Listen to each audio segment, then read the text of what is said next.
Alright guys, welcome back to Overclocking PSUs. As you can see, we are in the middle of the Italian Alps. However, we just hit 5,000 subscribers on YouTube, so I promised I'd do a Q&A. Actually, some of the questions were from the 3,000 subs, which never came out. Let's get started. I asked the questions on my Instagram. Follow me there as well. It's where I post daily some content, short form content. Let's get straight into it. Okay, so the first question is from Kingsman, and he asks, is OC good? Meaning, is overclocking good? If you've been following the page, you know I make a ton of overclocking and undervolting tutorial, but I'd go as far as to say that with modern hardware, so from the RTX 2000 series upwards and from the RX 5000 series upwards, undervolting is actually more effective. So I'd recommend doing that, as manufacturers tend to push hardware a bit the edge of the achievable performance. So yes, you can overclock it and you will gain a little bit, but it will still on the long run throttle down due to power and thermal limitation when it comes to graphic cards. And when it comes to CPUs, they really do run pretty hot. So I'd recommend actually getting a static ratio instead of those boosting behaviors, which I don't really like, and to get them stable all the time so that you don't get frame time inconsistencies. So that's my answer. However, if you want to overclock and you have very good cooling system, yes, still doable. Okay, next question from Hazias. I hope I'm not butchering the name. He says, how did you get the business off his feet? Referring to my PC flipping business. For those of you that don't know, I actually build and sell computers for a living. Now, tricky question. So I think you should start stuff as cheaply as possible and without like spending much on marketing and like equipment. So how did I start it properly? I guess I just started to have more PCs at the same time for sale. I do 3 usually, so I have 3 PCs for sale. And this way you have people ask you, do you do this as your job? You just say yes. And so this way they will ask you for different configurations as well, so you can kind of pre-book the next PCs, if it makes sense. So like you will have a person asking you like, do you have a PC for 1,000 euros? Maybe you don't have one right now, but you will tell him like, yes, the next one, wait 2 weeks. And so that really helps. And also after selling a few PCs, if you do a good job, I find you have recurring customers. So it kind of does it on its own, if it makes sense. I haven't really used social media for my business, to be fair. So that's the answer. Okay, next question. I'm not gonna try to read the name this time. And he asks, it's safe to buy a mine GPU? I mean, the GPU works fine, but it has to be used for mining. And now the answer is yes. However, you do need to test that GPU and to do a couple of checks. Now, I think I will have a dedicated video on how to properly test graphic cards, but in short, what you want to do, and it's something that Brian from Tech City recommends as well, is you want to test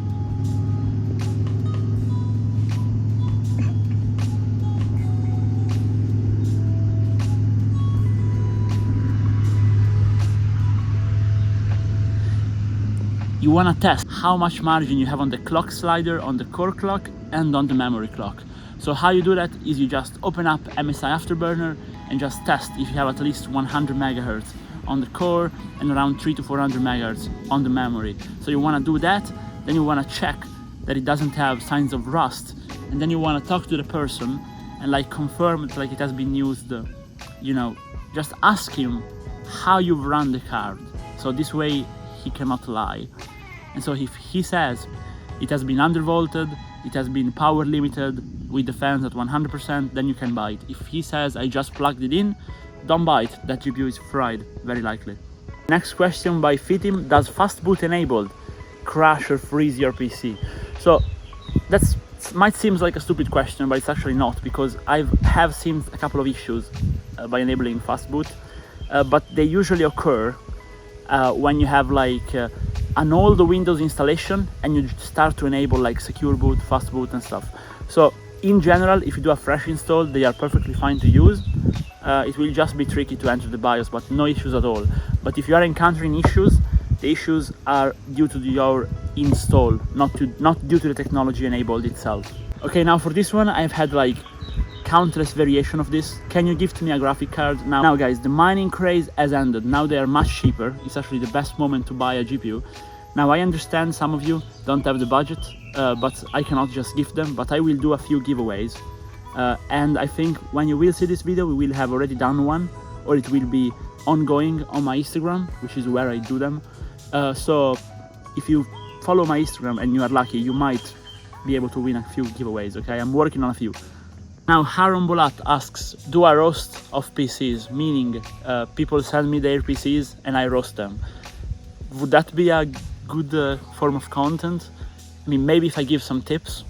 Do let me know down below if you think it would be interesting. Okay, I might do that. Okay, next question.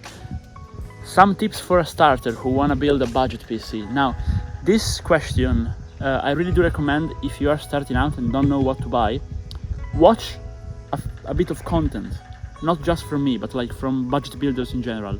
Just watch like at least 10 different videos for your price point, so you can kind of get an idea, and then like maybe start thinking about it. Because if you just follow one person, maybe he's right, okay? Like if you follow my advice, I try to give the best advice I can. But I think it's better to have a general idea, because maybe you will not be able to find the same deals I find. But if I had to give you one piece of advice, buy used. It's better to start. So, still from Aaron Borat, BTO or Clevo. Now, what these are brands of custom-made laptops. Basically, laptops that have desktop hardware inside of them. So, very interesting question. Personally, I don't have a brand I like the most. Clevo is good, but they are starting to be a bit overpriced. So, personal opinion as of right now is, if you want to buy a brand new laptop, if you need it for like school and stuff, get a slim laptop like the one I have. Whereas if you want to buy like a gaming laptop, I would still recommend getting one of these branded laptops, because they sell better if you're buying it new. If you're buying it used, whatever. Clevo, BTO, they're all fine. But yeah, I think Clevo makes for some very good laptops. And yeah, probably Clevo would be my answer. Okay, now to read this name, it's gonna be tricky. Dan Lokaler PC Anfertiger asks, worst and or best customer interaction. So to be fair, the best customer interaction you can have is just somebody that comes, sees the PCs and is like, okay, hands you the cash and walks away. So that's my personal preference. But like if I have to think about like a very good customer interaction in my mind, probably, okay, so this is me trying to buy something, okay, but it was pretty funny. So the guy came and he wanted to sell me an RX 6700 XT, okay, for 250 euros. It was quite a bit of time ago, it was a very good deal. And then he saw I had like a test bench, and so he was like, do you have some RAM? And I was like, actually yes. And so basically I bartered him some RAM for a discount on the GPU. So I paid like the GPU like 150 bucks and some RAM. So it was pretty funny. But yeah, interaction, I could make a dedicated video to this. I've had a very few unpleasant one, but I don't really want to talk about them.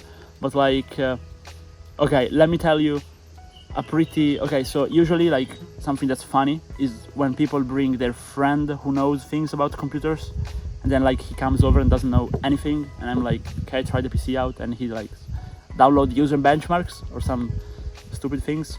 But like one interesting one is as follows. So I was buying this PC.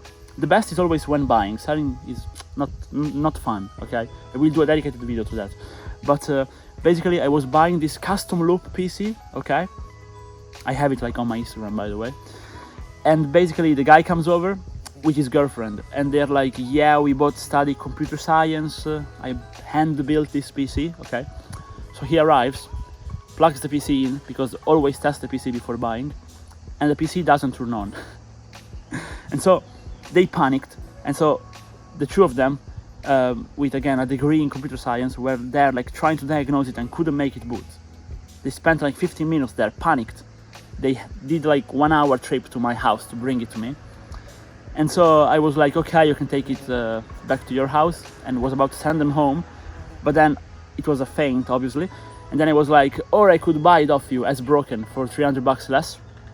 And they agreed, because they were like desperate. They thought the PC was broken. And then what I did basically was like I resetted the CPU and the PC was working fine. Okay, next question. Best case for airflow. Now this is a tricky one.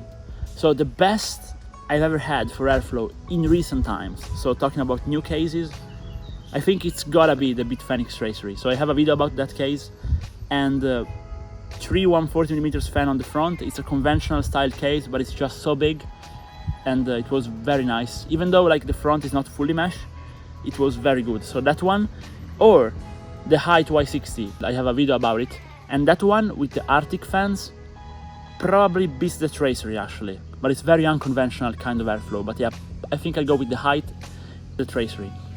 Okay, so this guy, which asked the previous question as well, Muji, asked 2 questions, and I will answer them at the same time. So, does the company of the PSU determine its reliability and best PSU brand? Now, this is pretty interesting because not many people know that actually there are only 3 PSU manufacturers in the world, and they make the PSUs that then gets rebranded and like with different cables, and they get sold by different companies. Very few. They are like Superflower is one you might not have heard of. Delta is another one, and they sell PSUs to a ton of people. But like consumer wise, my favorite has got to be EVGA. Yeah, I've had like a EVGA P2 in my personal PC for a while, and it was performing great. I actually used it in the build with the height Y60 as well. But then Seasonic makes for some very good power supply, but I think they are overpriced. So if you buy them used for a good price, then Seasonic, yes. But best value, hands down, EVGA. If we are talking about more budget-oriented power supplies, I've had the chance to work with LC Power, Deepcool. Deepcool actually, they made some very good-looking PSUs, and like I had those power supplies in dedicated builds. In the Bitfenix Tracery build, I had the LC Power, and the Deepcool, I made a dedicated build, the one with the i9 12900K and the Founders 3090, which is on the channel, and they both are great, honestly, and they also look better. Like they spent quite a bit on the design. I really like those as well. And also, special mention, if you're looking for a high wattage power supply and not to spend very much, I have to mention iTech. So iTech wasn't known for their good power supplies until a while ago, but their latest series with the PF12000, I've had it in the RTX 4070 Ti build with the 16-core Ryzen 9. That thing was a beast. So that one for the high end. And also, if you like RGB power supplies, we will have one coming soon from Silence, so stay tuned. Okay, next question from Tweaked Tech. Have you ever tried to build an Nvidia Tesla card? Now, many of you probably won't know what this is. So basically they are enterprise level GPUs, and you can mod them to make them work with regular PCs. And actually no, I haven't been able to buy one for a good price. Also, to be fair, the reason why I haven't gotten one is that I always resell my hardware to get the money back to buy new one, right? And I think it would bring a ton of issues with the customer, because if they mess up the modified drivers, they will just call you and be like, the PC is not working. But now that they are extremely cheap, I might buy one for an extremely low budget PC and just give it to a friend. So do let me know if you want to see that one as well. Very interesting question. So next question from Skywalker973. What's the flipping market like where you are? Is it oversaturated with low ballers like here in the US? And yes, PC market is tough right now. So it's the best time to be buying a PC, not the best time to be selling a PC. Actually, probably the worst time to be selling a PC, and it's tough for flippers, yes. But I think it's also because the market is very much seasonal. So during the summer you will sell less computers than during the winter, to be fair. But yeah, not the best market. I think you need to buy low if you're a flipper. You need to. And you can leverage that because people are not selling the PCs. So just offer them less money and be prepared to close the deal. You will buy more. Okay, next question by Berdianga. How does it feel when you first time watering PC? Well, it was kind of scary.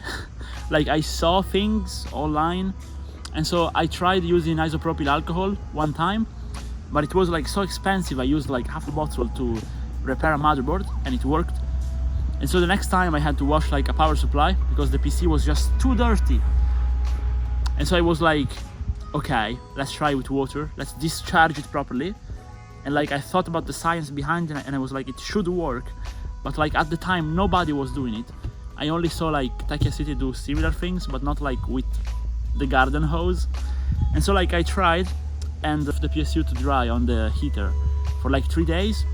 Then I turned it on and it wasn't quite as dry yet, so like it shorted out. But then after drying it up some more, it worked. So it was fun, but a bit scary, yeah. Next question by Scott Michelon. Is GPU mining still profitable? As you can see by the very low prices of GPUs, not really, unless you have solar panels. If you have solar panels and want to mine, now it's time to buy GPUs because they are so cheap. But yeah, I wouldn't know what to mine though. Next question by Cav1804. What are your thoughts about Ryzen 7000 state right now? Too expensive or too hot or anything? Now, if you've seen the videos on the page, I switched to a Ryzen 7000 platform myself. So for the first time in like 7 years, I got an AMD CPU for my personal rig, and I think they are honestly amazing. Great price. I'm not a fan of the X3D models. I think they are mostly there for marketing and to show that they are the top performers in the charts. I don't like them. They give out weird issues with productivity. But the normal versions, I got a 7900X myself. I think the 7700X is a great CPU. I think they're great. I would definitely recommend them. If you're interested in a more detailed overhaul, again, go watch my personal video. After being undervolted, as per my tutorials, they work great. Next question by Harris Design 23. What's your favorite operating system? So, being a PC user, I have to say Windows 11. I like it better than Windows 10. I think it has less bloatware, and honestly I really like it. However, I do have an iPhone, so for mobile I prefer iOS over Android. So, little bit of a troubleshooting question by Bechnamps. Why my SSD hit 100% while working like unzipping? Is this normal? SSD is 980 Gen 3. Well, yes, it just means your SSD is being utilized properly. Having stuff go to 100% utilization is not bad at all. Last question by Gabuseg, pretty interesting one. Can we use brake cleaner spray instead of water to clean? Now that is actually what Brian from Tech City does in his basically can you just fix it and clean episodes. And yes, you can. However, wouldn't recommend using WD-40 because depending on where you live, it is a bit different in composition. So for example, in Italy, if you use WD-40, which I did following the videos, kind of ruin your hardware because it's too oily, it doesn't quite dry up as quickly. Brake cleaner, any kind of brake cleaner will be fine, but it tends to eat up a bit of plastic. So you have to be careful and like to get it cleaned up, dried up quickly. But if you do that, yes, it's actually safer than water. You can use it quicker and it cleans better, so yes. Well guys, this is it for the Q&A. Do let me know if you like the format and I will do more in the future. And for any more questions or for anything, please drop a comment down below. Stay tuned for more videos and thanks again for the 5,000 subs.